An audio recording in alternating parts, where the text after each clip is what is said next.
Welcome back to episode 107 of Following Noadon, Stormlight podcast. This week, we're doing chapters 19 and ending part 1, and then doing our 3 interludes, 1, 2, and 3. We have some first-time point-of-view characters for our interludes, and they're not random people from the Pure Lake or random Ardents that we've never heard of. Paul, how are you? I'm good. I'm really excited. As always, whenever we're entering into interludes, so excited to look at our first batch of interludes in Rhythm of War. Elliot?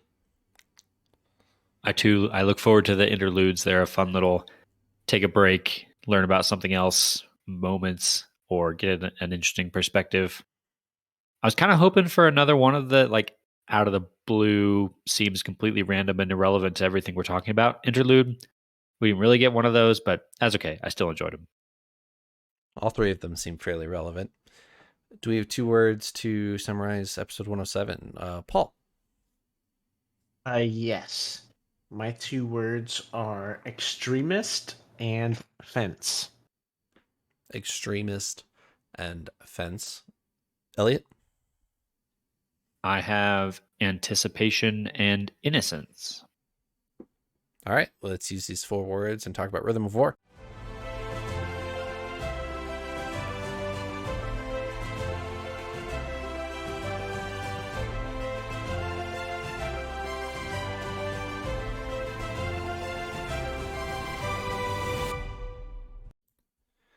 Paul, you can go first. Alrighty. First off is extremist, and that is directly connected to Taravangian. Taravangian will use whatever means possible to reach a goal. I guess you could say it in a nice way. But not only that, he will do whatever it costs, but he won't go one step past that if he feels it's wrong. He mentions it, I believe, in the last interlude about he wouldn't kill one person past the necessary amount. But it doesn't matter if that necessary amount is 1 million people. He doesn't care about that. But he won't go one person past it. And so very extreme behavior and thoughts on that. The other one is fence. And that's kind of a silly way of explaining things. Our Jean Anat interlude, we learn that she's kind of halfway in the physical realm and halfway in the cognitive realm. And so I was saying she's just kind of on the fence there. As well as kind of a lot of comparisons in Syl's interlude as well between the dark brain and light brain, or all sorts of stuff like that. So, Elliot? So my first word was anticipation, which I picked for the anticipation of Taravangian's betrayal. And there's so many little bits and pieces here in both chapter 19 and in the Taravangian interlude that are just building up to what seems like it's going to be another huge betrayal. And I say another because it seems like this keeps happening to Dalinar, which we can talk about when we get there. And then innocence as my second one for primarily Syl. The interlude chapter from her perspective was really unique and different from a lot of the other ones we've seen before, and it really, for me, showcased her innocence, her purity, her it's naivete, but in the most positive sense you can think of. It's just I kept coming back to that as I'm in her head for a little bit here. She is just such the picture of wanting to do good and being so innocent about it.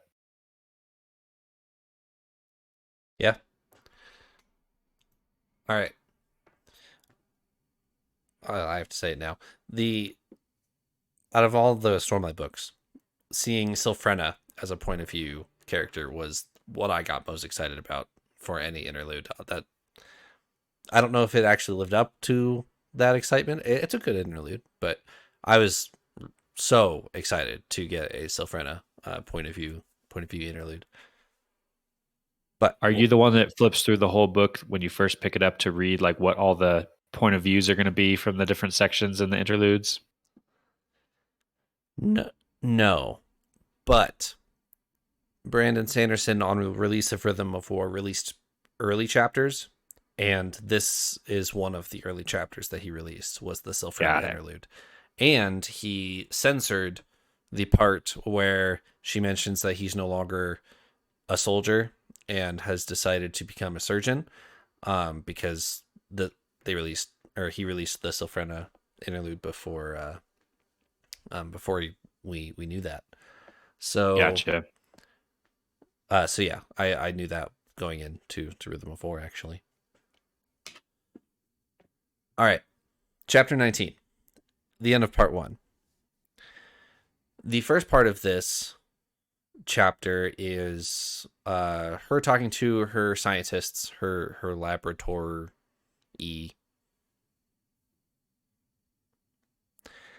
scholars in Urithiru, and they've got a couple interesting things in the works.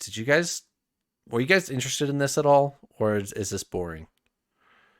Yes, I was absolutely. gonna say, I'll probably let Elliot handle this one.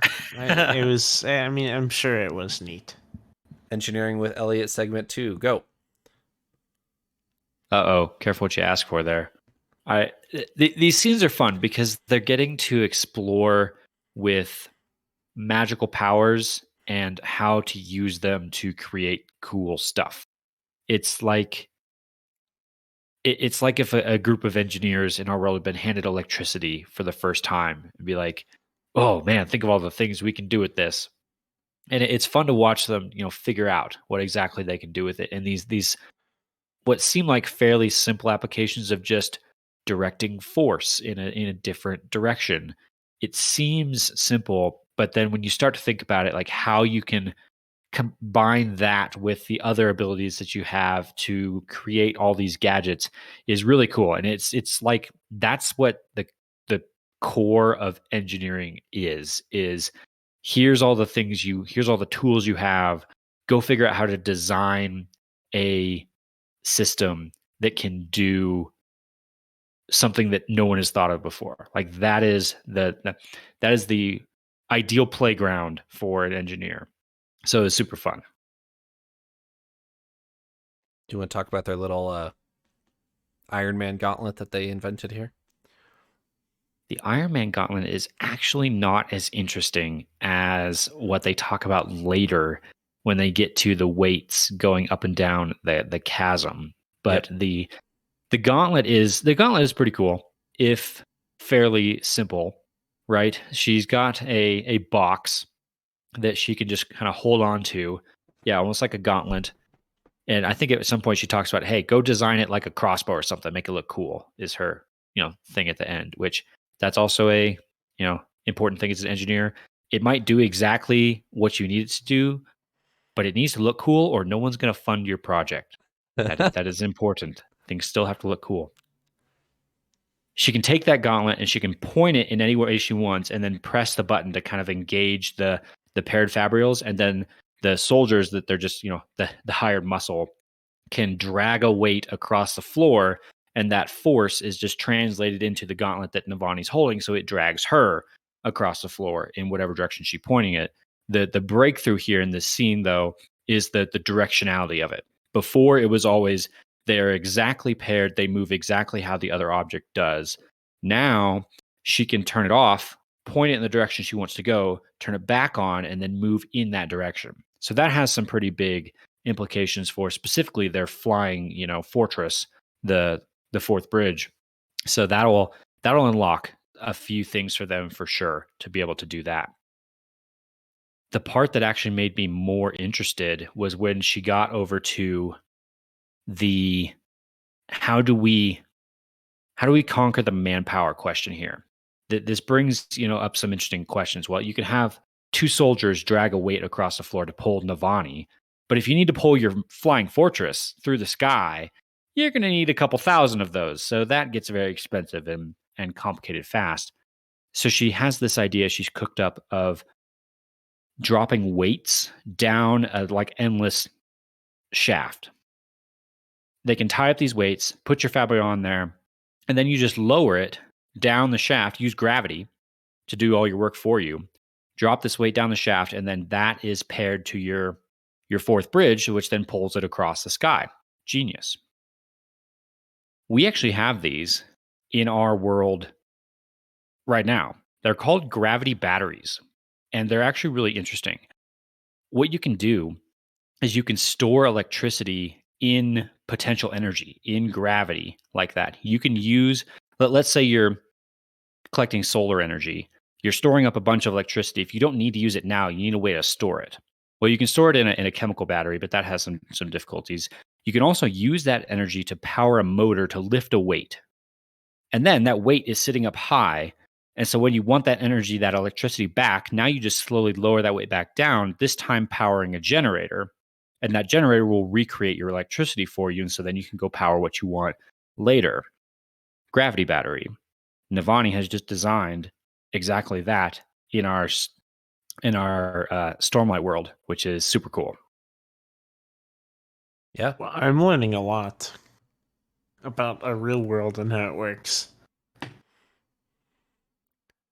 If you've ever taken a physics class, potential and kinetic energy are the two kind of forces at work here that they're manipulating to get done what they need to get done.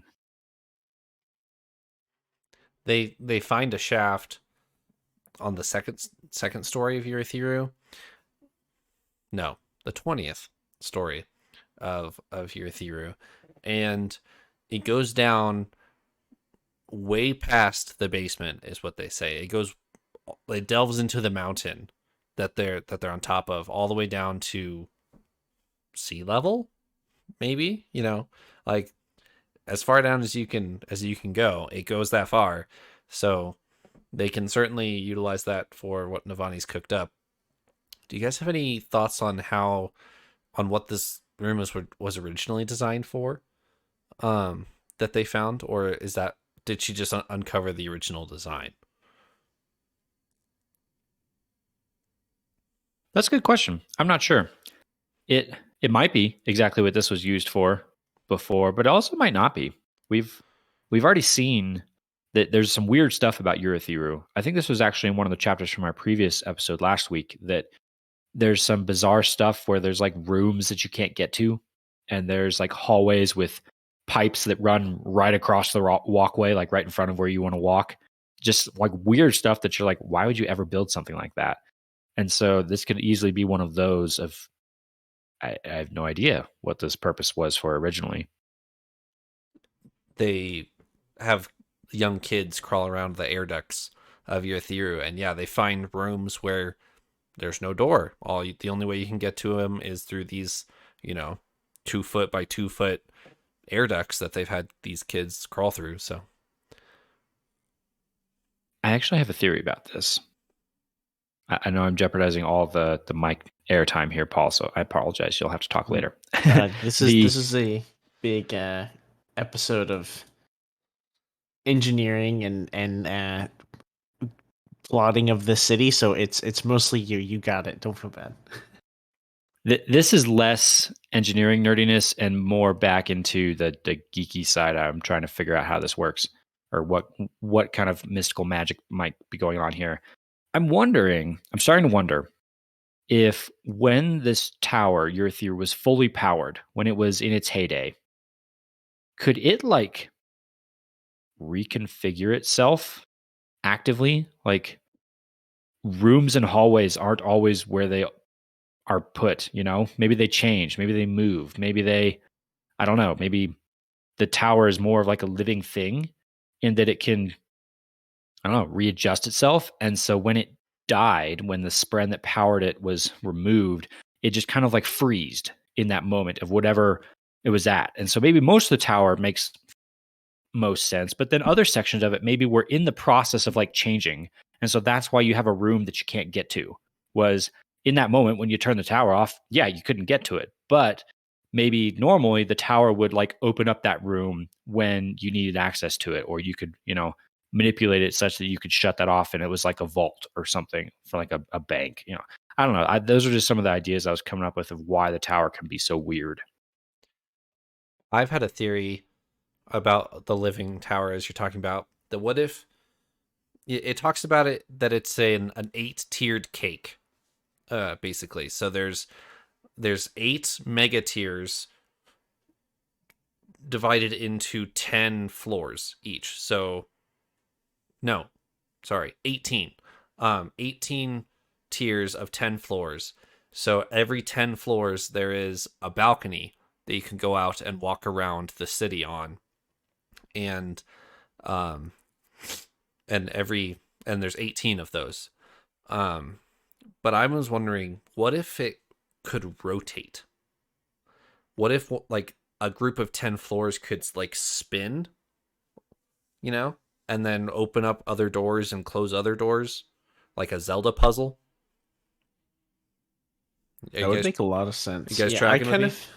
Yes. Totally. I kind of figured there would be like, if this is all powered or whatever, that there's a lot more that just would. This sounds very basic, but like it would just make sense. Like it would be like, okay, yeah, you just twist this, and then all of a sudden, this room that has nothing or no entrance or whatever, like has stuff. I don't know. Yeah.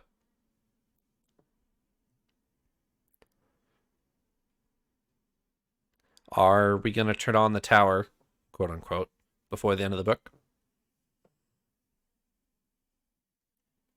For the end of the book, I would say yes. Okay. Before this set of interludes, I probably would have guessed no. But there's a couple references here that I think have changed my mind. We aren't quite sure what powers the tower, but we've had reference to the sibling, and that might be a spren, potentially like an equivalent to a Night Watcher type spren that might be powering the tower, but we've been told or maybe hinted at that the sibling is dead. I was naively, I should know better than this by now, thinking like, oh, dead, gone. Okay, can't power the tower up. Foolish of me. And a couple of the characters in these chapters reminded me of that. We're not talking about a human, we're talking about a spren. And we know that death for a spren is a little different, perhaps. And so I'm not sure if I'm going to find it in my notes right off the cuff here, but somewhere in one of these chapters, somebody references the fact of if the sibling were to be brought back or something like that. I don't remember if it's Jean Not. It is. Yeah, something like if they're able to awaken the sibling, and I'm like over here doing a facepalm, like, oh, duh, the sibling is dead, but we also might be able to bring the sibling back at some point. So all that to say, yes, I think we might just be able to turn the tower on before the end of the book. And we haven't talked about the end of chapter 119, but where this part ends is kind of a floor map of what's about, or what the plan is about to happen. The Fused are planning to attack Urithiru. And one of the motivations for that is we need to attack the tower before they turn it on, before they resurrect the sibling. That's one of the Raboniel was talking about that in a couple episodes ago.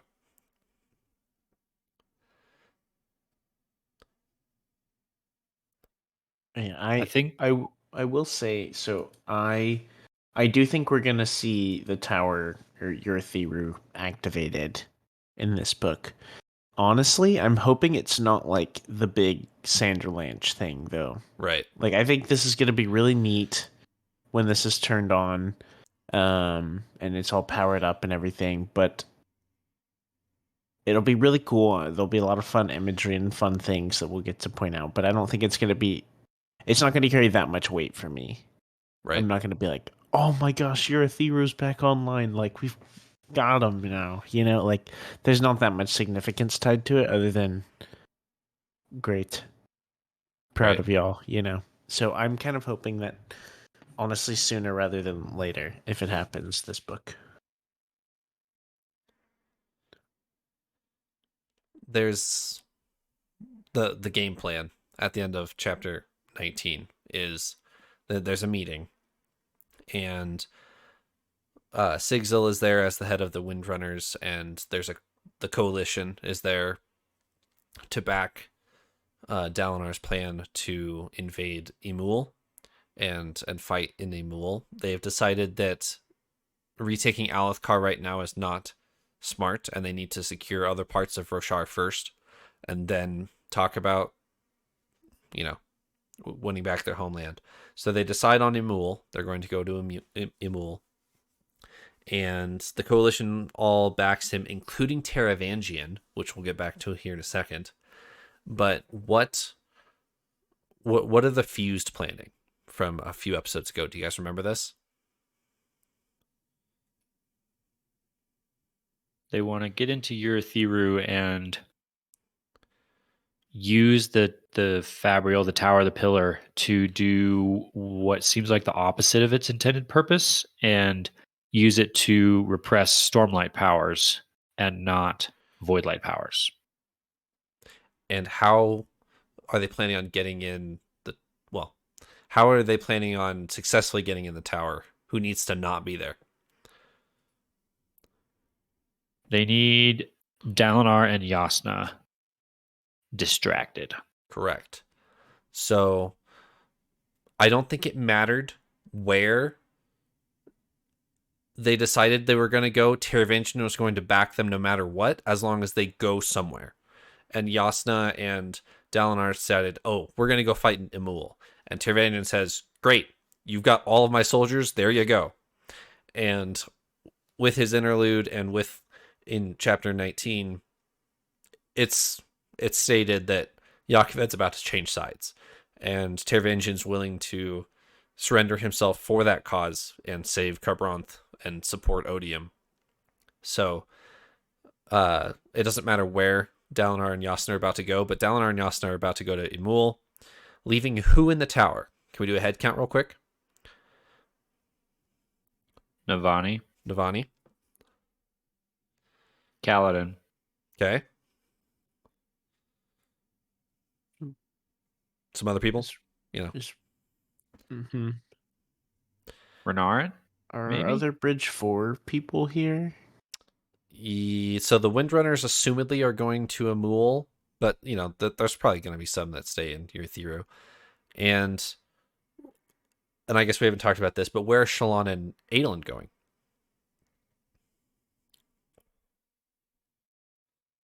So they are off to Shadesmar to go on their special mission to go visit the Honor Spren. They are. At Sigzil's request, they have dispatched a envoy to Lasting Integrity, an appeal to the Honor Spren that we need Windrunners, because their supply of Honor Spren had stopped. And so they're going to go to Lasting Integrity to try to appeal to them. Which, I gotta say, was awfully convenient for Shallan. And Shallan had been... That's the question that I was having the outline here. Why is Shallan so hesitant to go? Because that's exactly where Mraize wants her. Right. I can totally see what's happening in Shallan's head. She's like, oh my gosh, that's the perfect opportunity. She's torn over, do I jump on this? Do I follow Mraize's directions or do I not? But if Sigzil hadn't come up with this idea of, we need to send an envoy to Lasting Integrity, how exactly was Shallan going to pull that off of like, hey, sorry guys, I need to go on a journey. I'll be back later. This was the perfect opportunity for her to jump on and be like, yep, send me. I also have a side quest there as well. So that'll be efficient. Isn't it nice when your side quest lines up with your story quest and you can turn them in at the same time? It is. That is a satisfying feeling. Yeah, so that's... Shallan, and Navani notes this, Shallan is really hesitant to go to Lasting Integrity because in her head, she's like, am I just a pawn of the Ghostbloods this entire time? Like, do I actually have free will here? Or is everything preset and I have to do this? Like, the perfect opportunity arises and I have to go. Do you guys remember what she's doing in Lasting Integrity? Paul, do you remember? For Maraise specifically. Last time they talked, I remember them talking all about investiture. Is she? I actually forgot. That was like 2 episodes ago, wasn't it? Yeah, a couple. She gives her a bounty. Eliot's word was bounty hunter. And the name he gives her is... I'm not about to spoil this, right? The name he gives her is Ristaris. Yes, thank you. And he tells her, when you find him, you will know what to do. Oh, that's right. And that's what he says. And she's like, what? Like, can you explain that? He's like, no, you got it. Which makes me think she's going to recognize him at the when she gets there, and that will tell her. But that might not be true. I don't know. I'm still holding to my theory that I don't think Maraise actually wants Shallan to do anything. I think Ristaris is going to know what to do when he sees, we're assuming it's a he. Is it a he? I don't know. When they see Shallan. Ristaris, the alias is a he, at least. And who is Ristaris? I think... do we know? Ristaris is Shallan's 4th personality, right? Oh. Oh my. Ristaris is the leader of the Sons of Honor, who is tied to Amaram and Gavilar. So, in theory, and they've just killed Ela as well, or Ela's died, or whatever. And so, in theory, Ristaris is the last, like, heading member of the Sons of Honor.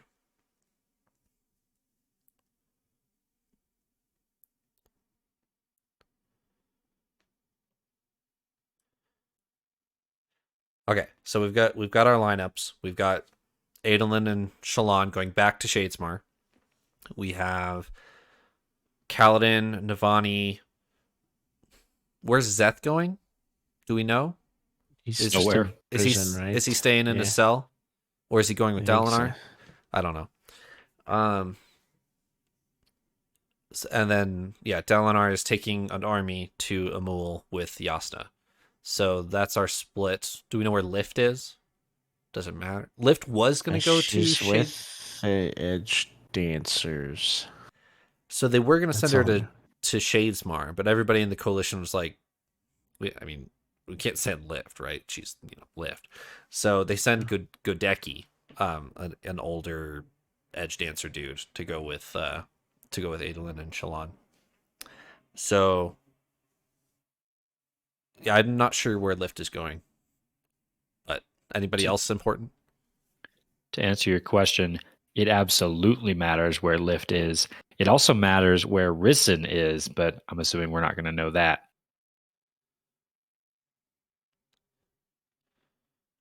Yeah, I think that's everybody important. And there's an impending attack coming on Urithiru, which the plan for the fused is get to the pillar and use it to suppress the radiance there. That's the fused plan going into part 2 here. Any closing thoughts for part 1 before we talk about our interludes?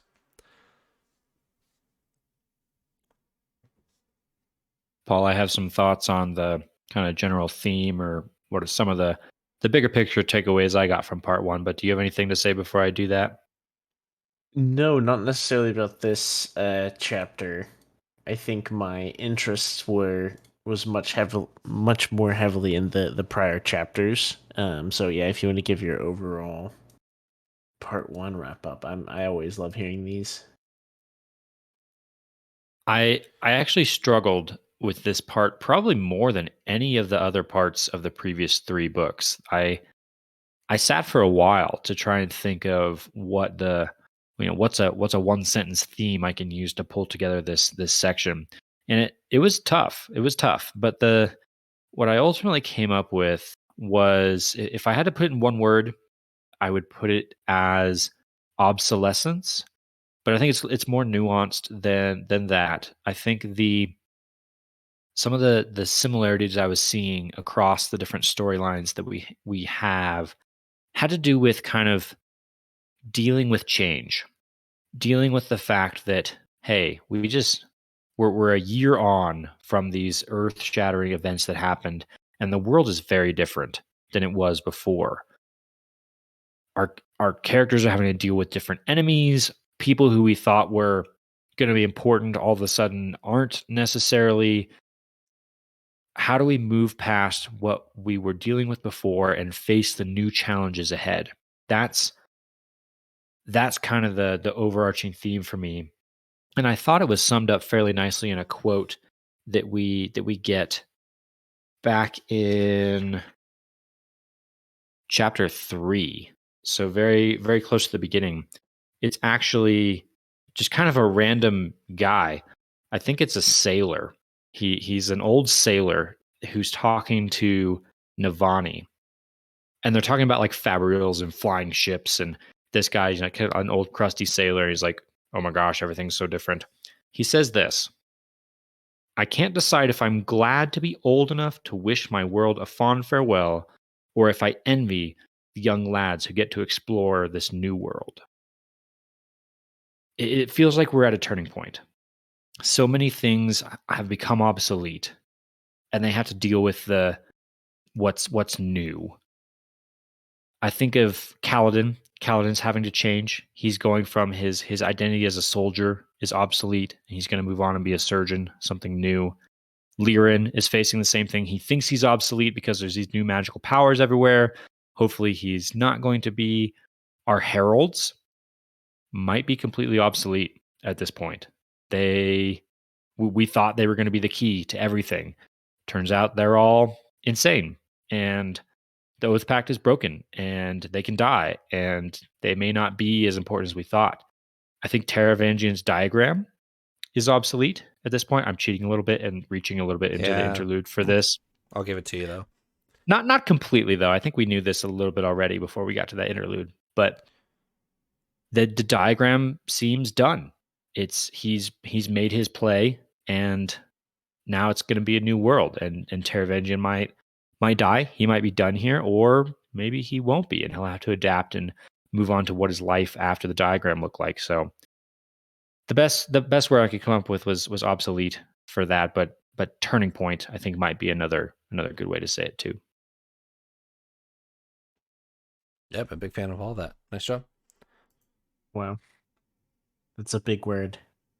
Yes. All right. Sylphrena interlude. When I told you guys this off the air, that there was a Sylphrena interlude, you guys were excited, but you were also a little concerned of like, is she just going to be, spinning in circles the whole time? Like, is this going to be actually constructive? And there is a fair share of that she does do quite a bit of windsurfing in this interlude, but there's also constructive feedback here. So what did you guys get out of this interlude?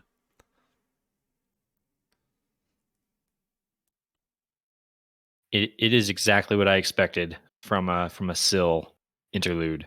There's exactly those moments where she's like, I wonder what it's like to be a potato being sliced.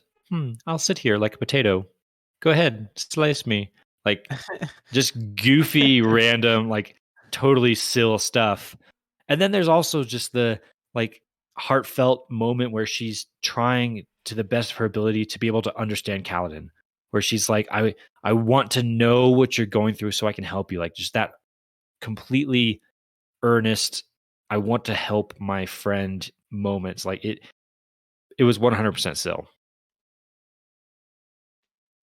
Yeah, Elliot said it really well. This is just a bunch of moments, like the goofy, silly Sylphrena moments, and then the like more serious, like concern for Kaladin moments. And that's where she talks a good bit about this like dark brain versus light brain concept, which she talks about Kaladin, which I assume is, it's just her way of kind of describing his like depression, I imagine, in like whatever he's really angsty with himself, and whenever he's not. Um, yeah, there was a lot of really amusing stuff. And she's talking to the Stormfather for a good bit of this too, right? Which I Yes, she thought was is. interesting. They were just kind of hanging out together, and I was like, it's just kind of a funny image in my mind. What my main takeaway from Syl and the Stormfather talking is, I mean, it's like a conversation back and forth of like 3 or 4 lines. And Syl says, "Oh, we need to make sure Honor's champion is well taken care of." And the Stormfather's like, "Are you sure? You're so sure that he's the champion? How are you sure of that?" She's like, "Oh, I just know." And that's it. Like, are we gonna? Nope, we're not gonna explain that at all. Okay, moving on. That did get to me a bit, Trevor. I couldn't quite tell if I was supposed to know who they're talking about or not. Like for a second there, my head was thinking that they were talking about Kaladin, or they were talking about Dalinar, or someone like one of their bonded people. But I don't know. I just don't know. I'm fairly certain they're talking about Kaladin. I don't think you need to overthink that. Okay. But I now you're making me second guess it. But I thought they were talking about Kaladin. It looks like Elliot's skimming. Maybe he'll know. I am going to read this section for you because I was curious as well. I was a little confused too because they don't name necessarily who they're talking about because it could be Dalinar, it could be Kaladin. You're not quite sure, but I think it is Kaladin. Here's what the Stormfather says. You are so certain that your human is the champion. The Stormfather said, I do not think the world will bend to your wishes. I'm emphasizing your there a little bit, but you could read into that to say, yeah, he's talking about your bond with that human. That makes sense. Yeah, I think that's right. So yeah, I think it's fairly safe to say that Syl is under the impression that Kaladin will be Honor's champion, which I would actually disagree with, because assuming Dalinar is the one to appoint that champion, I couldn't see Dalinar picking anyone besides himself, right? Like, he's not going to assign anyone that task if he was not willing to do it himself. That's the whole Way of Kings thing. Yes, but hasn't he like put down the whole fighting thing or whatever? Sure, but I mean, I think Dalinar would choose himself out of principle, even if he has to show up with no shard plate or no shard blade. I think it may depend on how the situation goes down. In principle, yes, I agree with you. I don't think Dalinar would pass that responsibility to someone else. He would take it on himself. But what if it's very clear from the situation that Dalinar will not win? Right. If Dalinar knows, I can't win this, I think he would appoint someone else in the attempt to stop Odium. Yeah. Would it be Kaladin? Maybe. Would it be Zeth? Maybe. What about I Adolin? was thinking about. I had thought about Zeth if we're just talking about pure like, good old fashioned fight of fisticuffs. Mm-hmm. Like Zeth with Nightblood. Like what? I don't know what's gonna beat it. Right. Um, but I'm imagining that there's gonna be more to it than just a duel. Sure. Like a fair little sword fight duel. So I don't know what that's gonna mean. It may be Renarin. Yeah. We've talked about which would be super cool. We've talked about how he's kind of a little piece. I think if Taravangian were to bet, he would say that Renarin's going to be Honor's champion, because Renarin he's has seen him in the diagram or whatever, right? Yeah. And so that has me thinking that it's going to be different from just like a sword fight. Odium deals in powers that are way beyond just using a shard blade or whatever. So I imagine it's going to be some kind of not like battle of the wits, but like it's just going to be something different, I imagine.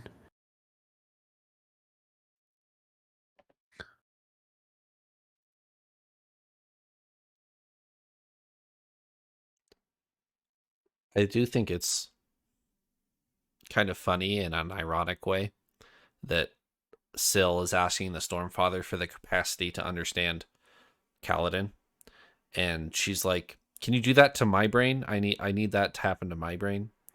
She's asking the Stormfather for depression. If you if you take a step back, you're just like, "Oh, that's kind of sad." I think I sort of understood that, but I didn't really like think about it like that. That she's just like, hey, do you mind, like, can you give me some of what I'll have what he's having, Yeah, like, right. and it's about like depression, like that's tough. It it is tough. It's also, yeah, it's more than sad. It's, I don't know. I relate here actually because I have a very close friend who deals with some really terrible depression. And there have been moments where I feel like Syl, where it's like, I don't understand what you're dealing with. I wish I did. I wish I could understand what is going on in your head so that I can help you. But in this instance, with Syl, I this does not sound like a good idea to me. To open Syl's mind to that level of like debilitating depression, I feel like that would crush so much of what she is. And this Right. ties into my word I was picking, that innocence. She has this purity and innocence to her, this just lightness that balances out Kaladin's darkness, the depression that he's weighed down by. If Syl were to take that on into herself, that could end really badly. If she gets pulled down by that, she's never had to deal with anything like that before. She's never had to deal with that crushing doubt that Kaladin has to. I don't know that she'd make it. I don't know that she'd survive that, having that weight on her. Yeah, it's a really good point. She references her old knight. She names him. I don't remember his name, but she says, "Oh yeah, he was old at the time of the final desolation, or the false desolation, and um he dies in battle, and it kind of it wounds her to the point where she's not around in the physical realm at the time of the recreance. So she has not bound a radiant at the time of the recreance, therefore she can maintain her sprenness by the time Kaladin comes back around.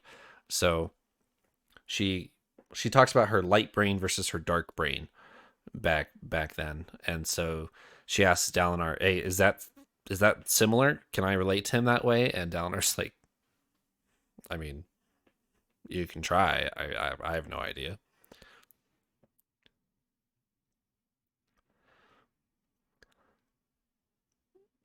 I The I thought that was also funny how she kind of compared that to her like responsible brain versus her child brain, which is that dichotomy we were just talking about of she likes to swirl with the leaves on the wind and just enjoy that and just go do all the silly things that pop into her brain. But then there's also the other side of her brain that knows, no, I need to be responsible and go, help Kaladin. Just kind of that tug of war that she's thinking about this dark versus light, responsible versus child brain. I thought it was interesting and cool. I think it's kind of funny. It's kind of a tangent, but speaking of Dalinar, in this chapter and then in several previous chapters, Dalinar is just asking anyone who might know, "Hey, do you know anything about my powers? Can you help me out here?" He asks Ash, and he asks Syl. I think he asked somebody else too. But I mean, that's what I would do in his situation. Like, can you tell me anything about my powers? He's just going around like, the Stormfather's not telling me anything, so can you tell me something about my powers? What can I do? We didn't get to touch on that too much, but that was something that like really stood out to me, and like just that whole interaction. I don't know what was interesting. So Shalash was like, oh, like that was what's his name, Ishar. Ishar. That was his responsibility. That's the. I assume that's the. Uh,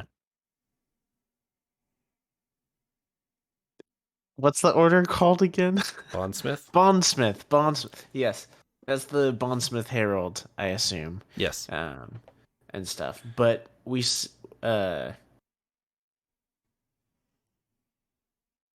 I've been really curious. Like, are we going to get to meet this other Herald? That's one that we definitely, as far as I know, we definitely haven't seen. If this Herald is introduced, then I'm sure Trevor will have like 8 times that he's like, remember this, and it's someone we walked by. And I'm about to do that for you. So okay. There's a Teravangian interlude in Oathbringer where Teravangian's like, oh yeah, the god priest in what, Elliot, help me with the Tukar, I want to say. Thank you. The god priest of Tukar is Ishar. And they reiterate that for you either in chapter 19, or there's a one of the previous chapters where they say Ishar is the crazy like ruler who's just attacking anybody who walks in. Doesn't matter if they're singer or human or whatever. So that's right next to Amul where they're going. And Ishar is over there. So he's the leader of Tukar.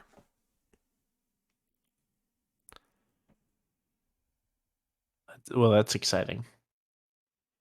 At least about him, though, it seems like our heralds aren't really that helpful in regard to a lot of this stuff. Which I actually think Ash is the most so funny. well-spoken one. Like this whole time, like up until the end of Words of Radiance, you referenced the heralds and like these divine beings of the past, and then half of Oathbringer, they're just like, oh, we need to find our heralds, they can help us. They're supposed to return and help and teach us, and then they find them, and they're all just crazy. They just are like mumbling like craziness to themselves like the whole time, or they're actively trying to kill you before you bond to Spren. Yeah, actually though. So but what I was gonna say, so long story short, Ash doesn't really help Dalinar figure out his powers, but we see that our bondsmith can work in combination with the other orders. We haven't seen any applications of that except for the Light Weavers. And I'm actually really surprised I forgot to bring that up in our last episode. But Dalinar and Shallan basically together create a like live map of basically Roshar. Like it's a big area, and they like can tally up troop numbers and see everything, and like it's that I thought that was so cool. In the fact knowing that he can do something with each order of Knights Radiant has me extremely excited, and I can't wait to figure out what all it is. They said they haven't really made any other breakthroughs, but that got me really excited. It's not at all about our interludes here, but that is my note about that moving forward. I'm really excited as well to see what else Dalinar can do especially with other orders, because part of what we do seem to pick up on here in these interludes is that bondsmiths seem to be maybe kind of at the center of a lot of things. I think it's Syl at the end of her interlude drops a little, lore dump on Dalinar. Is like, oh yeah, bondsmiths, they were responsible for tying the heralds to Braze and bringing the humans to Roshar, and oh yeah, the Nile bond that was created by bondsmith.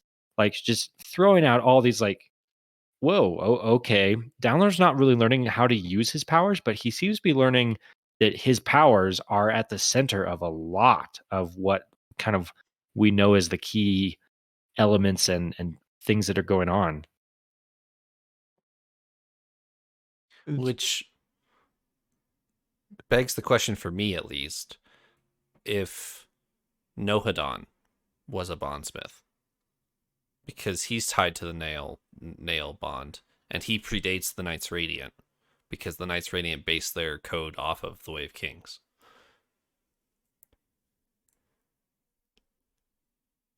That would make a lot of sense, I think. Yeah, that's a good question. My thought that I'm thinking of now as well is we had a whole discussion last episode about our light weavers and how do we tell with their like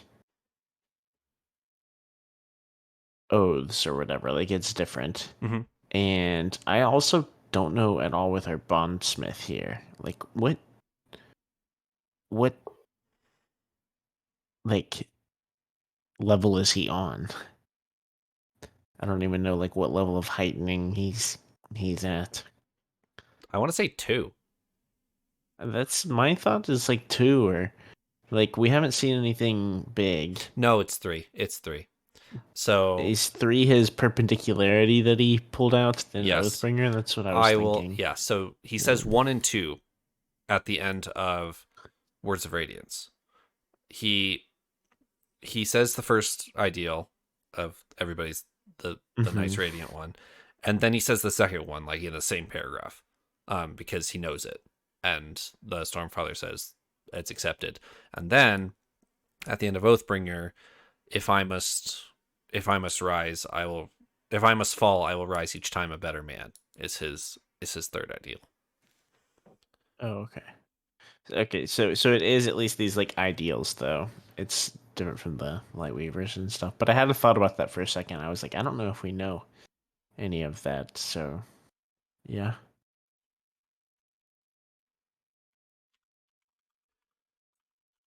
Anything else from this interlude before we talk about Jean Knot?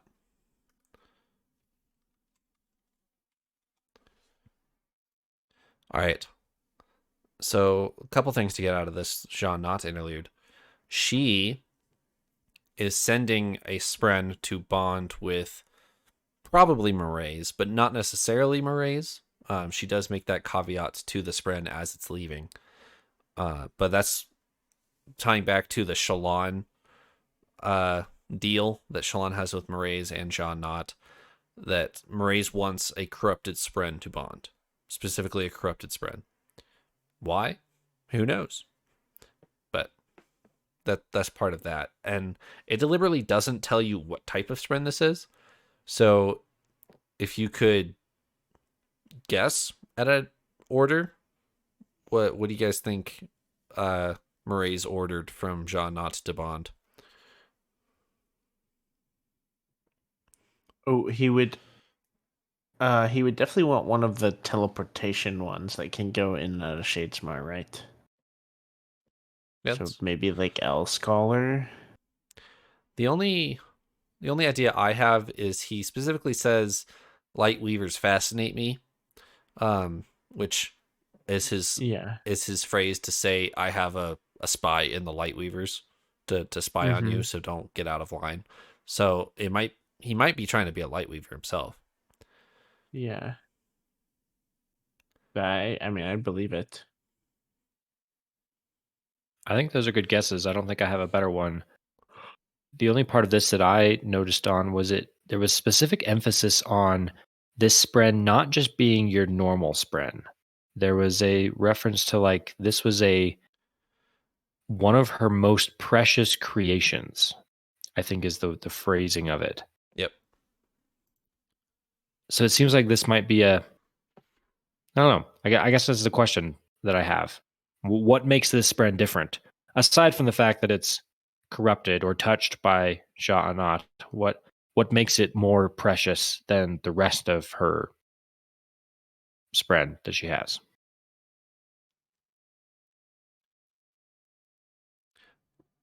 I feel like we didn't learn enough from our Jean Not point of view. There's just not that much here, and there could be a Yeah, lot, but there's not really. I agree. Because this is the first like real perspective we've seen from an unmade, right? Oh yeah, absolutely. Yeah, like that's kind of wild. But so we know that she is. We learn a little bit. We learn that Jean Not is halfway in the cognitive realm and halfway in the physical realm. Hmm.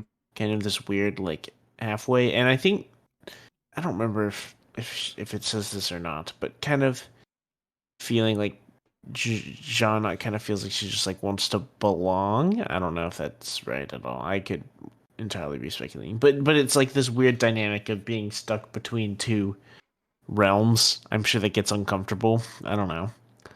And she also we learned that our different unmade have very differing levels of like intelligence and stuff, which was Hmm. interesting. Like she says the thrill is very basic, like simple minded.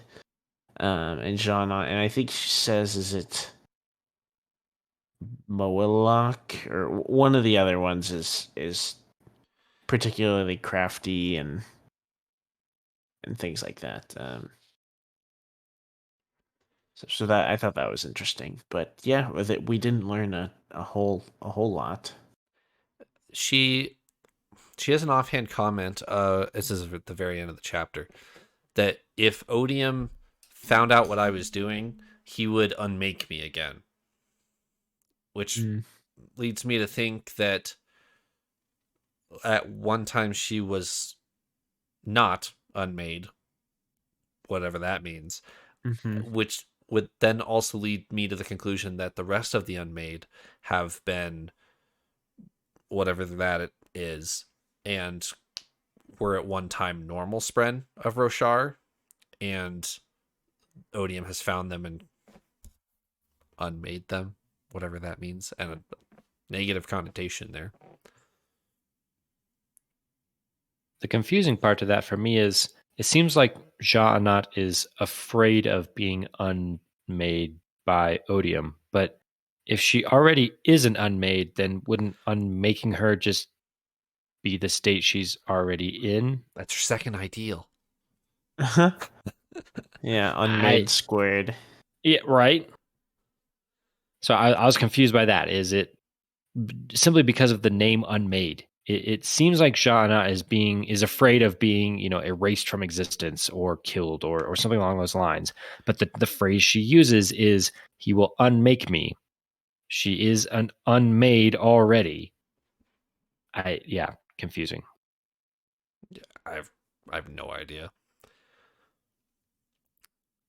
Odium plans on taking her with him to Emul. Odium is physically going to Emul to fight this battle that's about to happen. I assume Odium is going to go help his Yakaved soldiers, that are about to turn to his Teravangian soldiers. He doesn't have the thrill anymore though, so I'm not quite sure how he's going to do that. But he's taking Jean Not, so maybe that has something to do with it. And then you guys already knew this going into this interlude, but for anyone who didn't listen to Cosmere 101, we get some definitions of vessel and shard when it comes to Odium, where Odium is Odium, both the vessel and the shard are influenced by both.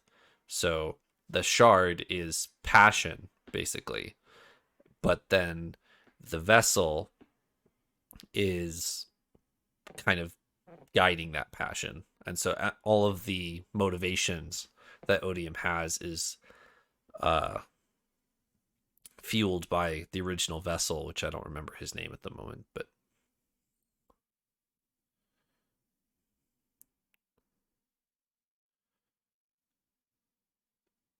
The other nugget that I pulled out of this chapter was that the sibling, Ja'anat talks about the sibling as her cousin. She specifically mentions that the sibling is the slumbering child of honor and cultivation, which is interesting.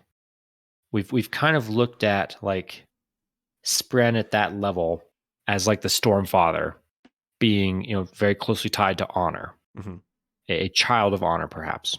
And then we have the Night Watcher, who's kind of the equivalent for cultivation. We've gotten hints that the sibling is like a Spren on that type of level. But now we're being told that the sibling is of honor and cultivation, not necessarily tied to one. At least that's what I'm reading into this. So that was an interesting another, 6 words that you can draw a lot of stuff out of. I just drew more out of it, but Paul, do you want to chime in before I talk? No, go for it. Okay, so what's Honor's original vessel's name? Tanavast? Tanavast. Mm-hmm. What is Cultivation's vessel's name? Oh, gosh. Coravellium Avast. Okay. There is a last name there, right? Mm-hmm. Yeah. Tanavast is one word, but go with me here. There's Coravellium Avast and Tanavast. And if the sibling is the child of them two, what Kaladin's has a title of Child of Tanavast, which is specifically different than Son of Honor, Son of Tanavast. The Stormfather addresses him as both, but not necessarily interchangeable, as in he is both and that they mean different things. That's as far as I got. What does that mean? You think Kaladin is the sibling? Or related to the sibling? Like, what does that even... I don't understand. I don't know if I understood at the end what you were getting at. So, if the sibling is the child of honor and cultivation, is what she says, right? Is what John Knott says. The shards. The sibling is the child of the shards, honor and cultivation. But then Kaladin is the son of Tanavast somehow. I mean, I'm not assuming that Liren is Tanavast by any means, but whatever that means, there has to be something there. Yeah. I don't know what that means, but that's just what was running around in my head. I've kind of taken Son of Tanavast to mean almost like spiritual successor. Like you are a champion of this has connotations to our discussion we just had that I'm not intending, but champion of honor. You are you are a person who's furthering honor's cause in today's day and age. You are a son of Tanavast. And that when we talk about the sibling, I think we're talking about a Spren, which, it seems like 2 different categories to me. Right. I feel like maybe we're crossing wires to try and connect those. Although maybe not. Maybe there's a connection. No, I completely agree with you that they do seem separate, but there's... I don't know. Yeah, I thought of a really good input thing here and then promptly forgot. I hate it. I hate that feeling. It is actually the worst. I remember what it was. I was thinking about one of the best feelings. Yes, literally. When Dalinar kind of compares himself to the Sunmaker a good bit. I think it's kind of like the same expression with calling Kaladin like a son of Tanavast is like you have resembling characteristics of this cool old person in history. You're the modern reincarnation of this person. Sort of, yeah. Right. Okay. Yeah, I could get on board with that. Knowing Brandon Sanderson though, I do feel like Child of Tanavast has literal connotation, which is what I'm sticking to in my head. Yeah. But I'll have to wait on that. All right, Interlude 3. Taravangian. I mean, this is, as far as interludes go, not much happens in this interlude. He says goodbye to the diagram, both as a people group and as pages on in a book.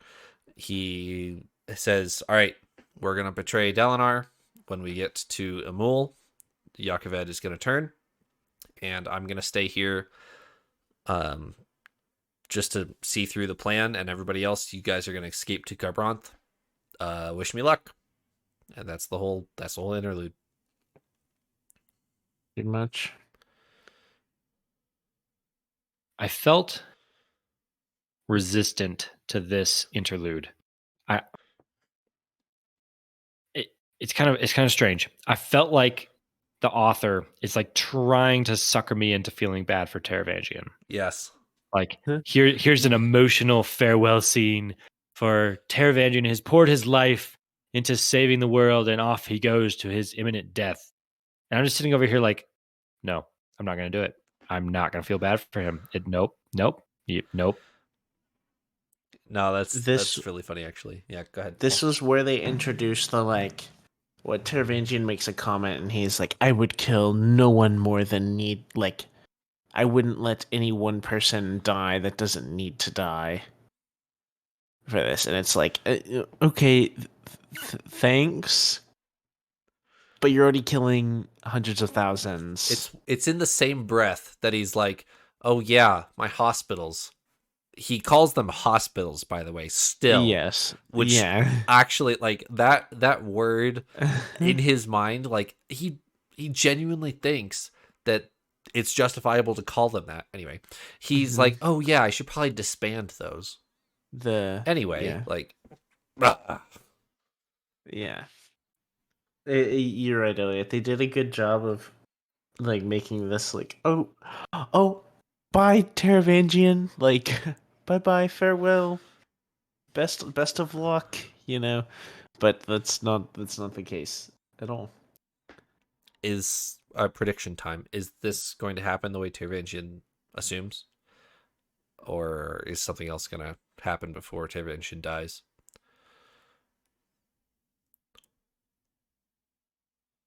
I'm not sure. I feel like sometimes I've kind of gotten Brandon Sanderson's number and I've been able to, predict a few things kind of spot on. I'm not getting any of the vibes this time. I do not know. I don't feel like we've been necessarily in a situation like this so spelled out. Like, I feel like we know exactly what's going to happen. It's been very clearly spelled out that we've seen both sides of it. We've seen Dalinar planning, we've seen Taravangian planning, we've seen Shaw not planning. We've seen all these people. They have their plan. We know what everyone's trying to do. It feels like we're leading into something that should be exactly how we expect it to be. But the fact that all of that is spelled out so clearly makes me second guess it. Right. That because it's been so telegraphed to us, that makes me want to say no, that it's not going to happen the way we think it's going to. So I don't know. I will say there's one line in this chapter, in this interlude, that did make me wonder. The guy that administers the intelligence test to Taravangian is like, "Oh, but I have to come with you so that we can keep doing your tests." And Taravangian's like, "Nope, doesn't matter anymore." I think that's even the actual line where he's like, "Nope, I don't want a single more person to die. You need to go back with everyone else." Yep. I wonder if that is a chink here that might actually enable something. Taravangian has just shrugged off his check and balance that he put in place for him. He's about to go to what he is sure is going to be his death. What if it's not his death? And then what if he has another brilliant day? What if he has another like diagram level intelligence day and decides, I don't want to die today. I have a brilliant new plan. Here's all of this. And like Taravangian is the twist in all of this and does something unexpected. That would be pretty nuts. I didn't actually think about that. Like about him sending away his little intelligence test secretary as being important. My guess, like going forward, was more simple.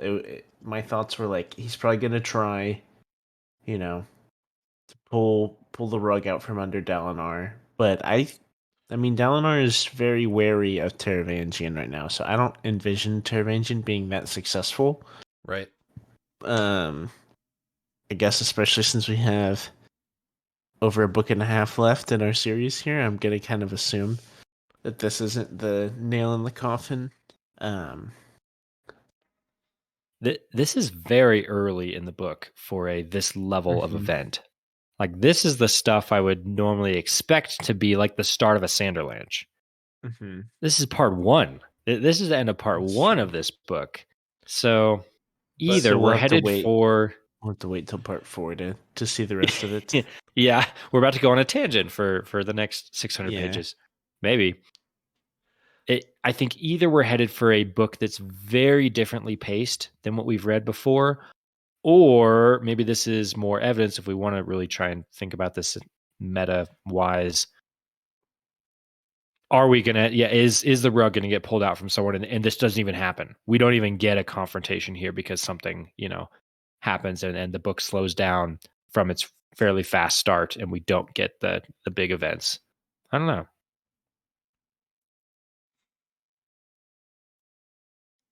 Any more thoughts? Just one. I alluded to this at the beginning.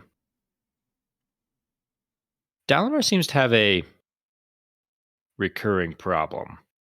Again, depending on how this goes down, maybe this doesn't happen the way we think it's about to happen. But just about every single book here, we've had an entire army defect and turn against Dalinar. We had Sadeas's army at the tower, which is Way of Kings. Words of Radiance, did we have an army turn against Dalinar? Only thing you have is Amaram betraying him for a shard blade. Oh yeah, right. And a shard blade is worth an army, right? True. Hypothetically. Words of Radiance is the showdown with the Parshendi and the awakening of the Everstorm and all that. So no massive betrayal on that one. Okay. But then we get right back to it in Oathbringer with the entirety of the Alethi army under the command of Amaram betraying and turning against Dalinar. Now he's marching into battle with an entire Yah-Kaved army that is fully intending to turn against him and fight against him. Yeah. I see a theme, a recurring series of events. Is it Dalinar's fault? I mean, or is he just unlucky? Like, the common denominator is Dalinar, but is that just, coincidence, or is this?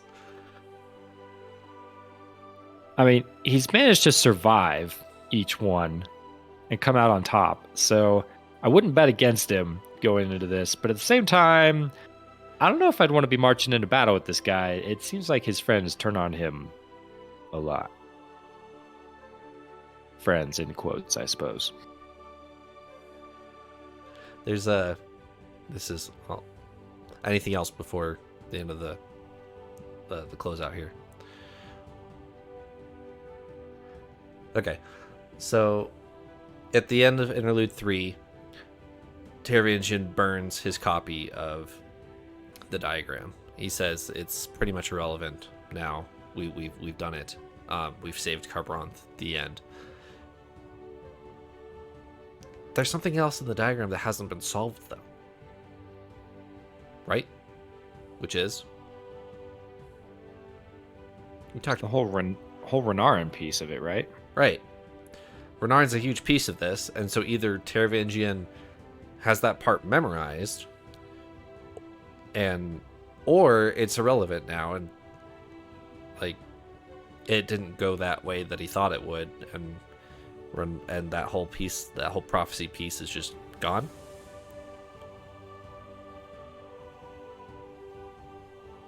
Because the way it got revealed to us was Taravangian noticed something that Odium did not, right?